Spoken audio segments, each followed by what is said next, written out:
আজকের ক্লাসে আমরা জানব অনুসর্গ কি। এটি অনেকে সন্দেহ করে যে অনুসর্গ আর উপসর্গ হয়তো একই।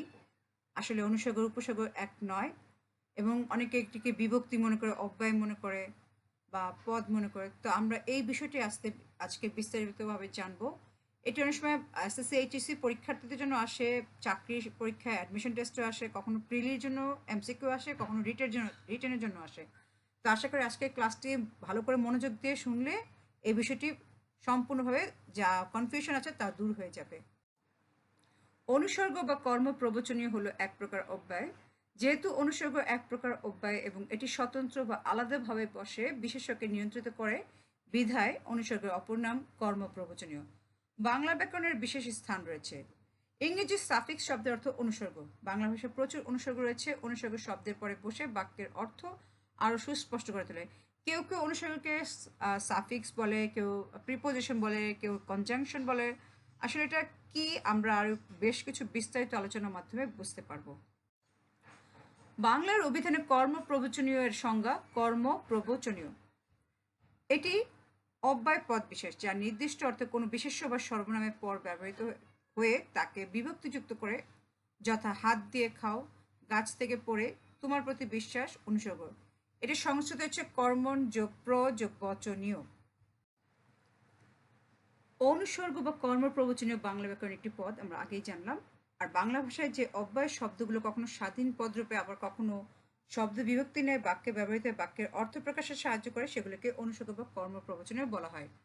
আমাদের পদ বলতে বুঝি যে বিশেষ্য, বিশেষণ, সর্বনাম, অব্যয়, ক্রিয়া এবং সেখানকার অব্যয়। আর পদ হচ্ছে বিভক্তিযুক্ত শব্দকে বলা হয়। আর অনুসর্গগুলো কখনো প্রাতিপদিকের পরে ব্যবহৃত হয়, আবার কখনো কে বা র বিভক্তিযুক্ত শব্দের পরে বসে। উদাহরণ: মাথার উপর নীল আকাশ, এখানে উপর একটি অনুসর্গ। এবং প্রাতিপদিক হচ্ছে বিভক্তিহীন শব্দকে প্রাতিপদিক বলে। তাহলে আমাদের মনে রাখতে হবে বিভক্তিযুক্ত শব্দ হচ্ছে পদ, আর বিভক্তিহীন শব্দ হচ্ছে প্রাতিপদিক। অব্যয় তাহলে কি? অব্যয় হলো বাংলা ব্যাকরণের একটি পদ যেটি বাক্যের মধ্যে ব্যবহারের সময় কোনো পরিবর্তন করে না, তার মানে যার কোনো ব্যয় নেই বা ক্ষয় নেই, সেটি হচ্ছে অব্যয়। তবে আধুনিক বাংলা ব্যাকরণে এই পদটি অনুসর্গ, সংযোজক ও আবেগ সূচক পদে বিভক্ত।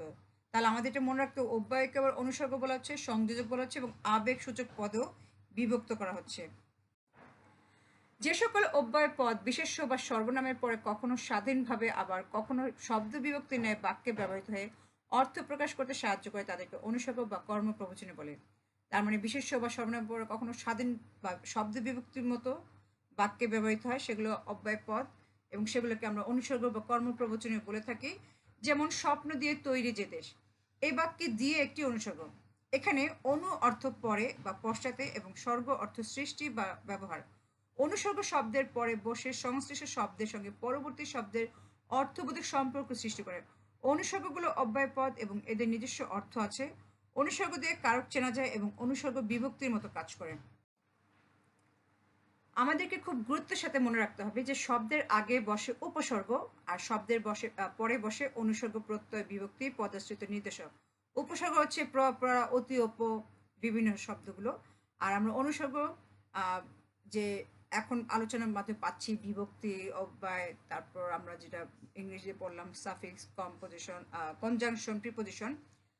তো উপসর্গ অ্যাকচুয়ালি বর্ণ বা বর্ণ সমষ্টি, সেগুলো কোনো অর্থ নেই, বাট অনুসর্গ দুইটিকে সংযোগ করছে, অর্থপূর্ণ করে দিচ্ছে। উপসর্গ বাংলা ভাষায় এমন কতগুলো অব্যয়সূচক শব্দাংশ রয়েছে যা স্বাধীন পদ হিসেবে বাক্যে ব্যবহৃত হতে পারে না। এগুলো অন্য শব্দের আগে বসে, এর প্রভাবে শব্দটি কয়েক ধরনের পরিবর্তন সাধিত হয়, তাদেরকে উপসর্গ বলে। যেমন ভাত হচ্ছে অন্ন বা খাবার, আর এর পূর্বে যদি প্র যোগ করি তাহলে হয়ে গেল সেগুলো প্রভাত, তার মানে সেটা একটি ভোর বা সকালকে বোঝাচ্ছে। অনুসর্গগুলো প্রধানত দুই ভাগে বিভক্ত, যথা নাম অনুসর্গ, বিশেষ্য বা বিশেষণ, এবং ক্রিয়া অনুসর্গ, অসমাপিকা ক্রিয়া। যেমন বিনা, জন্যে, কাছে, কারণে, অপেক্ষা, নিকট, মধ্যে ইত্যাদি নাম অনুসর্গ। আর করিয়া করে, চাইতে চেয়ে, থেকে, দিয়ে, হইতে হতে, ধরিয়া ধরে, লাগিয়া লেগে প্রভৃতির সাধু এবং চলিত ভাষার প্রভৃতি ক্রিয়াজাত অনুসর্গ। বাক্যের বিভিন্ন শব্দের সাথে সম্পর্ক স্থাপন ও বাক্যের অর্থ সুস্পষ্ট করার জন্য নামপদ বা ক্রিয়াপদের সাথে যেসব বর্ণ বা বর্ণ সমষ্টি যুক্ত হয় তাকে বিভক্তি বলে। অপরদিকে বিভক্তির ন্যায় বাক্যে ব্যবহৃত হয়ে বাক্যের অর্থ প্রকাশে সহায়তা করে, সেগুলোকে অনুসর্গ বা কর্ম প্রবচনীয় বলে। অনুসর্গের নিজস্ব অর্থ আছে, কিন্তু বিভক্তির কোনো অর্থ হয় না। বিভক্তি পদের সাথে যুক্ত অবস্থায় ব্যবহৃত হয়, অন্যদিকে অনুসর্গ পদের সাথে আলাদাভাবে বসে। বিভক্তি পদের সাথে মিশে যায়, কিন্তু অনুসর্গ পদের পরে আলাদাভাবে বসে। বিভক্তি কোনো পদ নয় বা এর কোনো অর্থ হয় না, কিন্তু অনুসর্গ নিজে এক ধরনের অব্যয় পদ। ধাতু, শব্দ ও ধাতু উভয়ের সাথে বিভক্তি যুক্ত হতে পারে, কিন্তু অনুসর্গ শুধুমাত্র পদের পরে বসে, ধাতুর পরে বসে না। বিভক্তির কাজ শব্দকে পদে পরিণত করা, কিন্তু অনুসর্গ তা করতে পারে না, বরং বিভক্তিযুক্ত শব্দের পরেই অনুসর্গ বসে। তাহলে আমরা দেখতে পাচ্ছি অনুসর্গ আসলে বিভক্তি নয়, উপসর্গ নয়। আমরা এই ব্যাপারটাতে আরো ক্লিয়ার হচ্ছে। বাংলায় যে সকল অনুসর্গ কারক বিভক্তি রূপে ব্যবহৃত হয় সেগুলো হচ্ছে দ্বারা, দিয়া, কর্তৃক, হইতে, থেকে, চেয়ে, চাইতে বা চেয়ে, বিনা, অপেক্ষা, মধ্যে ইত্যাদি। বাংলা ভাষায় অনেক অনুসর্গ রয়েছে, যেমন দ্বারা, দিয়া, দিয়ে, কর্তৃক, হতে, হইতে, থেকে, চেয়ে, সঙ্গে, পক্ষে, পাছে, জন্যে, জন্য, পর, পরে, মাঝে, নামে, পানে, তরে, সহকারে, বিহনে, ভিন্ন, ব্যতীত, ভিতর, ভেতর, প্রতি, বিনা, অপেক্ষা, সহ, ওপর, অবধি, মধ্যে, মধ্য, হেতু, বই, পর্যন্ত, মত, নিকট, অধিক, উপর ইত্যাদি। অনুসর্গের প্রয়োগ, যেমন বিনা, বিনে, তুমি বিনা বা বিনে আমার কি আছে, কর্তৃকারকের সঙ্গে। বিনি, সুতোয় গাথা মালা, করণকারকের সঙ্গে। অবধি, সন্ধ্যা অবধি অপেক্ষা করব, পর্যন্ত অর্থে। শত্রু সহিত সন্ধি চাই না, সমসূত্র অর্থে। সহ, তিনি পুত্র সহ উপস্থিত হলেন, সহগামিতা অর্থে। মত, বেকুবের মতো কাজ করো না, ন্যায় অর্থে। দ্বারা, তোমার দ্বারা এমন এমন কাজ কি করে সম্ভব। প্রতি, ভক্ত নায়কের প্রতি কৃপা করো ভগবতী। আসলে এগুলো বিভিন্ন চাকরির পরীক্ষায় বা বাংলা সেকেন্ড পেপারে নবম দশম শ্রেণীতে এসব আসে। আর পূর্বে নবম দশম শ্রেণীতে এইভাবে ছিল, বর্তমানে নাই।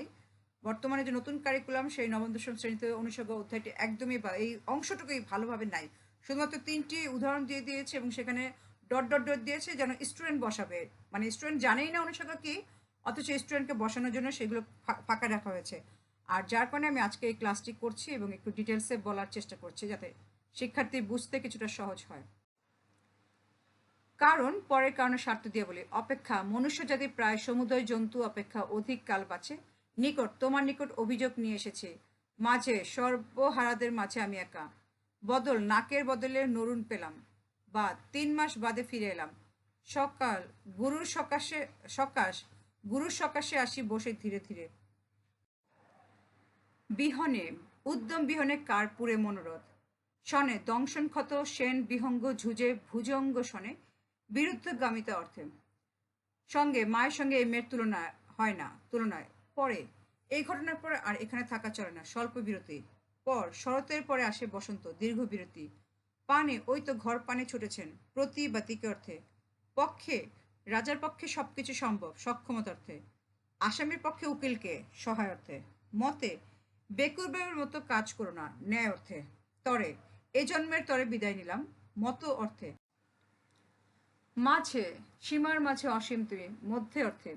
এদেশের মাঝে একদিন সব ছিল, এক দেশিক অর্থে। নিমেষ মাঝে সব শেষ, ক্ষণকাল অর্থে। কাছে, আমার কাছে আর কে আসবে, নিকট অর্থে। রাখাল সুধায় আসি ব্রাহ্মণের কাছে, কর্মকারকে কে বোঝাতে। প্রতি, মন প্রতি 5 টাকা দেব, লাভ দেব, প্রত্যেক অর্থে। নিদারুণ তিনি অতি নাহি দয়াতব প্রতি, দিকে বা অপর অর্থে। হেতু, কি হেতু এসেছো তুমি, কহ বিস্তারিয়া, নিমিত্ত অর্থে। জন্যে, এই ধন সম্পদ তোমার জন্যে, নিমিত্ত অর্থে। আগ্রহ সহকারে কহিলেন, সঙ্গে অর্থে। বশত, দুর্ভাগ্যবশত সবাই উপস্থিত হতে পারেনি, কারণে অর্থে। দিয়ে, তোমাকে দিয়ে আমার চলবে না, দ্বিতীয় আর কে বিভক্তিযুক্ত শব্দের পরে। অনুসর্গের কাজ, অনুসর্গ বাক্যের অন্তর্গত শৃঙ্খলা রক্ষা করে। অনুসর্গগুলো বাংলা ভাষায় বিভক্তির ন্যায় কাজ করে, এজন্য অনেকে অনুসর্গকে বিভক্তি ভেবে ভুল করে থাকেন। অনুসর্গগুলো বাক্যের অর্থ সুস্পষ্ট করতে সাহায্য করে, পাশাপাশি পদসমূহের অন্বয় বা সম্পর্ক সাধনে অনুসর্গ সাহায্য করে থাকে। অনুসর্গ অভাব, তুলনা ইত্যাদি ভাব প্রকাশে সহায়তা। কোথায় বসে, অনুসর্গ শব্দের পরে বসে এবং ওই শব্দের সাথে পরবর্তী শব্দের সম্পর্ক নির্ণয় করে। অনুসর্গ অব্যয়জাতীয় শব্দ এবং এগুলোর অর্থ আছে। অনুসর্গ বাক্যে ব্যবহৃত হয়ে বিভক্তির মতো কাজ করে। কিছু অনুসর্গ শব্দ বিভক্তির ন্যায় বাক্যে ব্যবহৃত হয়ে কারকবাচকতা প্রকাশ করে। সাধুচলিত ভাষারীতির ক্ষেত্রে অনুসর্গের ব্যবহার কোনো এক সময় ভিন্ন রূপ হতে পারে। প্রকৃতপক্ষে অনুসর্গ স্বতন্ত্র পদ। পরিশেষে আমরা জানব অনুসর্গের প্রয়োজনীয়তা। অনুসর্গ নির্দেশ করে বাক্যের অন্তর্গত শৃঙ্খলা। অনুসর্গগুলো বাংলা ভাষায় বিভক্তির কাজ করে। অনুসর্গগুলো বাক্য গঠনের সহায়তা করে।